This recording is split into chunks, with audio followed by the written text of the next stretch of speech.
അബൂദർ തങ്ങൾ ചോദിച്ചു, യാ റസൂലല്ലാഹ്, നബിയെ, നരകത്തിൽ കടക്കാതെ സ്വർഗത്തിലേക്ക് കയറാൻ എനിക്ക് എന്തെങ്കിലും ഒരു കാര്യം പറഞ്ഞു തരണമേ എന്ന് ചോദിച്ചപ്പോ തങ്ങൾ പറഞ്ഞു, ഇദാ അമിൽത സയ്യിഅതൻ ഫഅമൽ ഹസന. ഒരു തെറ്റ് ചെയ്താൽ ഉടനെ നിങ്ങൾ നന്മ ചെയ്യണം. കാരണം യാ റസൂലല്ലാഹ് ഫഇന്നഹാ അശ്റു അംസാലിഹാ, ഒരു തെറ്റിന് ഒരു നന്മ, ഒരു നന്മയെ അള്ളാഹു 10 ആക്കിയിട്ടാ കൂട്ടുക. അപ്പൊ ഒരു തെറ്റ് ചെയ്താൽ 10 നന്മ ഇപ്പുറത്തതിന് പ്രായശ്ചിത്തം ചെയ്യണം. 10ന് 1 ചെയ്താൽ തന്നെ മതി, 1ന് അള്ളാഹു 10 ആയിട്ടാ കൂട്ടുക.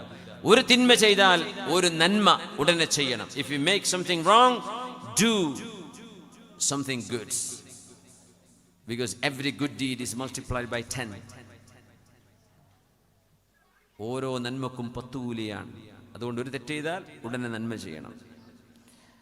യാ റസൂലല്ലാഹ്, പൊന്നാര നബിയേ, ലാ ഇലാഹ ഇല്ലല്ലാഹ് മിനൽ ഹസനാത്ത്. അപ്പൊ എന്താ ഈ നന്മ ചെയ്യാന്ന് പറഞ്ഞാൽ എന്ത് ചെയ്യണമെന്നാ? പൈസ കൊടുക്കണം എന്നാണോ? 2 റക്അത്ത് നിസ്കരിക്കണം എന്നാണോ? അബൂദർ തങ്ങൾ നമുക്ക് വേണ്ടി ഒരു കാര്യം ചോദിച്ചു. എന്താ നബിയേ? ലാ ഇലാഹ ഇല്ലല്ലാഹ് എന്ന് പറഞ്ഞൊരു ഹസനത്തല്ലേ?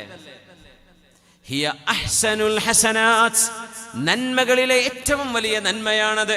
അപ്പോൾ തെറ്റ് ചെയ്താൽ ഒരു ലാ ഇലാഹ ഇല്ലല്ലാഹ് എന്ന ദിക്ർ ഒരു വട്ടം ചൊല്ലിയാൽ നിങ്ങളുടെ തെറ്റിനെ പൊറുപ്പിക്കാൻ അത് മതി, ചെറുദോഷങ്ങളാണെങ്കിൽ. അല്ലാഹു നമുക്ക് പുറത്തു തരട്ടെ.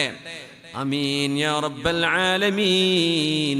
മഹാന്മാരിൽ ഒരാൾ മരണപ്പെട്ടപ്പോ അവരോട് ചോദിച്ചു, എന്താണ് ഖബറിലെ അവസ്ഥ? എന്താണ് ഖബറിലെ അവസ്ഥ?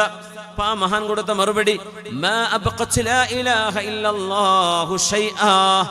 ലാ ഇലാഹ ഇല്ലല്ലാഹ് എല്ലാം മായ്ച്ചു കളഞ്ഞു തന്നു.